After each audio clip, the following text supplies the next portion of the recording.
हम बांग्लादेशी नहीं है, हम हिंदुस्तानी है। हमारे सर पे टोपी है, चेहरे पे दाढ़ी है, तो हम पाकिस्तानी और बांग्लादेशी नहीं हो गए। जो शेख हसीना यहाँ पर बैठी है बांग्लादेश से आकर इंडिया के अंदर, उसको पहला बाहर निकालो। हम हिंदुस्तानी है, हम हिंदुस्तानी मुसलमान है, हमको इस तरीके से ना सताया जाए। हम यहाँ से जाना नहीं चाहते, ऐसा नहीं है। हमने खुद कोर्ट में कहा है कि हम जाने को तैयार है। तो हेलो दोस्तों, हमारे साथ है सलीम कुरैशी। अपना चैनल है सैयद दिल की बात। अनजान लोगों से मिलना और दिल की बात करना, चाहे कुछ भी हो या कोई भी हो, मिलना है और दिल की बात करना है। इनका कॉल आया मुझे कि भाई इनकी कुछ दिल की बात है जो यहाँ पे हुआ बांद्रा में, कुछ जानकारी है इनके पास। तो ये हमारा पार्ट 2 है, जो बांद्रा डेमोलिशन हो रहा है, इसका पार्ट 2 है।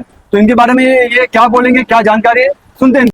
जी बोलिए, आपका नाम और आप पूरा डिटेल बताइए, कहाँ से कब से। देखिए, मेरा नाम सलीम कुरैशी है और हम लोग यहाँ पर 79 से रहते हैं और हमारे पास में पासपोर्ट है और सभी ऐसे डॉक्यूमेंट है जो ये साबित करते हैं कि हम हिंदुस्तानी, लेकिन हम लोगों को बांग्लादेशी बताया जा रहा है। अब आप मुझे बताओ कि 500 की झोपड़पट्टी है और 500 झोपड़पट्टी में कम से कम 25,000 लोग हैं, तो ये 25,000 लोग अचानक बांग्लादेशी यहाँ कैसे आ सकते? ठीक है। दूसरी बात ऐसी है कि ये 79 की झोपड़पट्टी है। 79 में 80 के आसपास जो है ये झोपड़पट्टी को हटाने के लिए तोड़ा भी गया था। 79 में तोड़े? नहीं, 80 के आसपास। हाँ भाई 82 83 के आसपास जो है इसको रेलवे ने तोड़ा था। लेकिन उस टाइम पे यहाँ पे एमपी थे सुनील दत्त साहब। अच्छा, आपने सुनील दत्त? हाँ, सुनील दत्त साहब यहाँ एमपी थे। उन्होंने यहीं पर भूख हड़ताल की थी गरीबनगर के वास्ते और वो डियाराम में मोर्चा लेके गए थे। यहाँ तक के रेल रोको आंदोलन भी उन्होंने किया था और ये बस्ती उस वक्त बसी थी।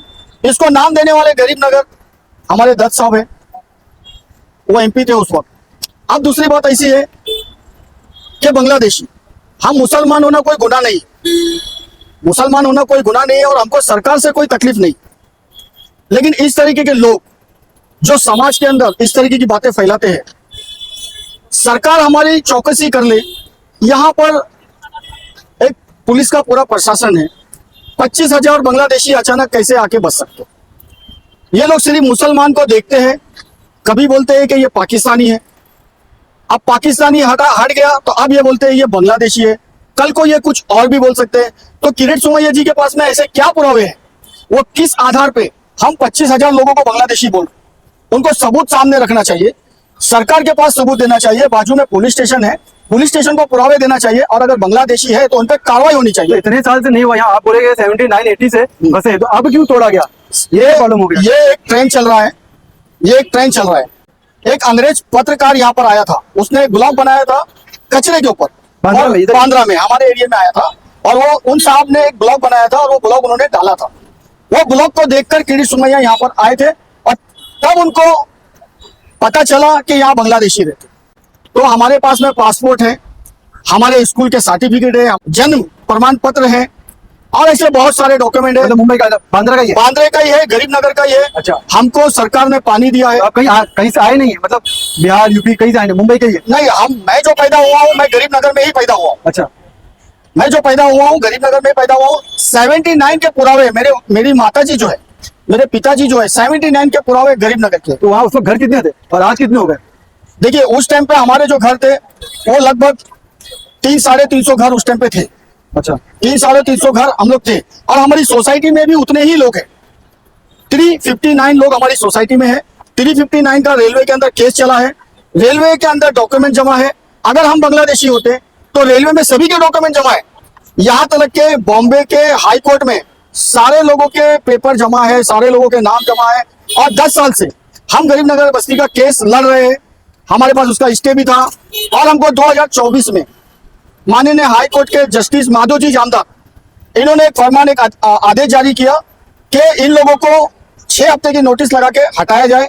कलेक्टर आके इसका सर्वे करे, कलेक्टर इनको पात्र करे, कलेक्टर इनको 6 महीने का 2-2 हजार रुपए से 12,000 रुपए हर परिवार को दे और उसके बाद इसको डिमोलिशन कर दे।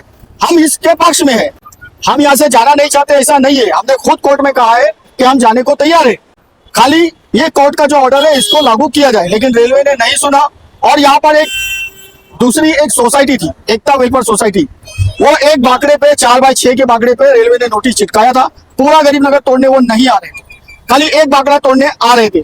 इन्होंने क्या किया कि वो नोटिस को बॉम्बे हाई कोर्ट में चैलेंज किया और ये झूठ बोला कि हमारे 340 घर तोड़ने आ रहे हैं, जबकि उनका ऐसा कुछ था नहीं। और उसमें बॉम्बे हाई कोर्ट ने तोड़ने का आदेश पारित किया जिसमें ये डिमोलिशन हो रहा है। और इसी आदेश के ऊपर हमारी दोनों मस्जिदें, गरीब नगर की जो दोनों मस्जिद है वो शहीद है। मैं बस ये बोलूंगा, क्या कर रहे हो आप? हम बांग्लादेशी नहीं है, हम हिंदुस्तानी है। हमारे सर पे टोपी है, चेहरे पे दाढ़ी है, तो हम पाकिस्तानी और बांग्लादेशी नहीं हो गए। अगर यहीं का ही है, अगर आपको बांग्लादेशियों से नफरत है तो सबसे पहले वहां की जो प्रधानमंत्री है वो हमारे देश में क्यों बैठी है, सबसे पहले उसको निकालना चाहिए। उसके बाद सवाल करें।